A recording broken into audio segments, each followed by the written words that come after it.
হিজরি 1446 উপলক্ষে উন্মুক্ত প্রতিযোগিতায় লক্ষাধিক টাকার পুরস্কার দিল ভিশন একাডেমি। 27 সেপ্টেম্বর শুক্রবার সকাল 9টায় ভিশন একাডেমি কর্তৃক হিজরি 1446 উপলক্ষে আয়োজিত উন্মুক্ত প্রতিযোগিতার পুরস্কার বিতরণ অনুষ্ঠান সম্পন্ন হয়েছে। ভিশন একাডেমির ভাইস প্রিন্সিপাল হাসান ইয়াহিয়া ও কোঅর্ডিনেটর আব্দুল হাদির সঞ্চালনায় সভাপতিত্ব করেন ভিশন একাডেমির প্রতিষ্ঠাতা chairman professor doctor M Abu Jafar খান।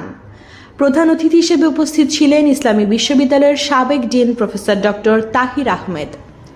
এছাড়াও বিশেষ অতিথি হিসেবে উপস্থিত ছিলেন মহাখালী দারুল উলুম হোসাইনিয়া কামিল মাদ্রাসার প্রিন্সিপাল ডক্টর নজরুল ইসলাম আল মারুফ, মানারাত ইন্টারন্যাশনাল বিশ্ববিদ্যালয়ের প্রফেসর ডক্টর মোহাম্মদ ওবায়দুল্লাহ, চট্টগ্রাম বিশ্ববিদ্যালয়ের প্রফেসর ডক্টর মোহাম্মদ শহীদুল হক, ভিশন একাডেমির general secretary professor Mohammad Khairul Bashar, director Shamsun Nahar প্রমুখ।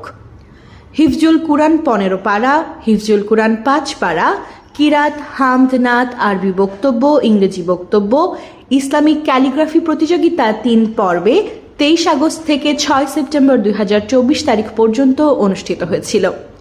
প্রতি বিভাগে 3 জনকে নগদ টাকা ও সনদপত্র দিয়ে পুরস্কৃত করা হয়।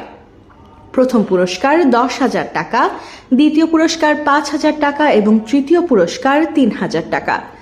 দেশের বিভিন্ন জেলা থেকে 4 থেকে 10 বছরের শিক্ষার্থীরা এই প্রতিযোগিতায় অংশগ্রহণ করে। ভিশন একাডেমি একটি ব্রিটিশ কারিকুলাম ইসলামিক স্কুল, হিফজুল কোরআন ও ইংলিশ মিডিয়ামের সমন্বিত একটি শিক্ষা পদ্ধতি, যা শিক্ষার্থীদের আরবি ও ইংরেজিতে দক্ষ করে তোলে।